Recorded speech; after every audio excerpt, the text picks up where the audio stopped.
Amid the Texas summer heat, workers in state prisons say they need help. Former correctional officers describe unbearable heat and medical emergencies inside prisons without air conditioning. And those ex-officers say it's a big reason why they left their jobs. But as Capitol correspondent Ryan Chandler reports, little is being done to deal with the heat. There are a lot more deaths related to heat illnesses and injuries than TDCJ is willing to admit. TDCJ is not a safe place to work at. For years, as an electrician in TDCJ's hobby unit, Michael Weber would sweat in searing attics above the prison. He called them pressure cookers. We'd see temperatures as high as 130, 140. We did see staff fall out, at least one a week.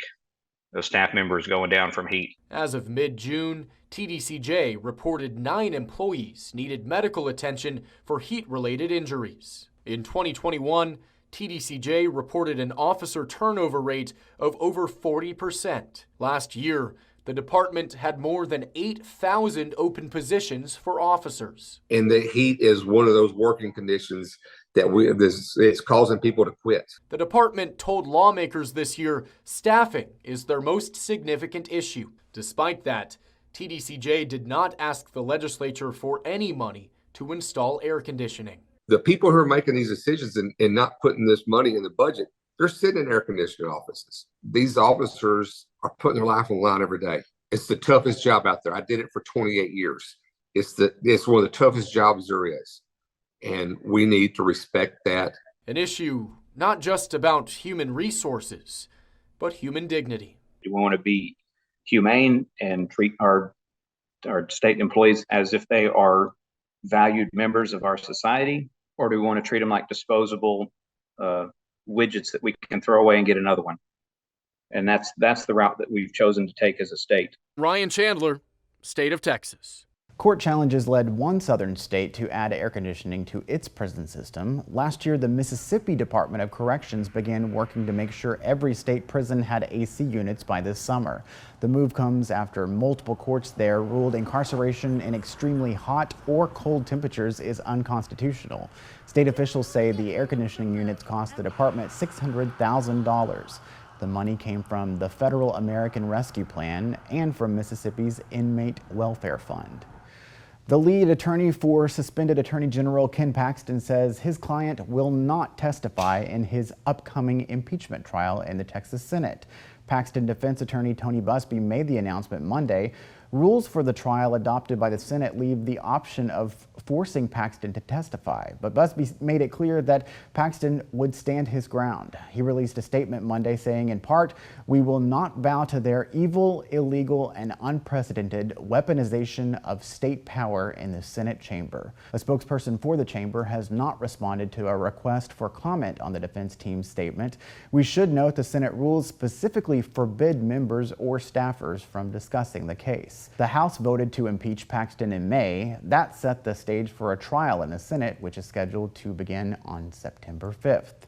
The state is moving ahead with plans to use eminent domain to seize Fairfield Lake State Park, 70 miles east of Waco. The Texas Parks and Wildlife Commission approved the plan last month. It could set up a long and expensive legal fight with Dallas developer Todd Interests. And the man who leads that company says the fight is about property rights. First, some background. A private company owned the land but leased it to the state at no cost since the 1970s. But Todd Interests reached a deal to buy the land last year. The developer plans to close the park and build a private luxury community and golf course on the land. Negotiations to have the state buy the land and save the park failed. That led to the commission's vote to seize the land through eminent domain. On Thursday, the developer who bought the land held a news conference outside the Freestone County Courthouse. Sean Todd spoke to reporters as well as supporters and opponents of his development plan. He said instead of fair negotiations, the state is using its power to force his company to give up the land. With respect to this action, the state has never dealt fairly, they've never dealt forthrightly, and they've never dealt openly.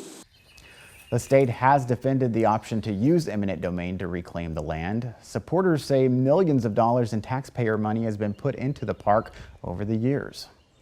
We planted over 1,000 trees. We didn't plant them to be a golf course. We didn't plant them to be a private gated community. We wanted it to be a place for the public. Todd framed this as a larger fight over property rights in Texas. His attorneys have said if the state can take land from him, they can do it to any property owner. We looked into the next steps in the eminent domain process. First, the state has to make an offer equal to or greater than the land's appraised value. The landowner then has 14 days to consider the offer. If they don't accept, the Texas Attorney General can petition to condemn the land. Then 3 special commissioners will be appointed to hear evidence and decide the current fair market value of the property. If either party objects to the commissioners' findings, the case will move to a civil trial, which could be appealed. After all, avenues of an appeal are exhausted. Experts tell us the state would pay the landowner the value decided by the court. Meeting children's needs under the state's foster care system has been a challenge for Texas foster families and treatment providers. Really what we need to do is build a system that adapts around the child and works and evolves with that child. The change that's coming for those taking care of some of our most vulnerable children.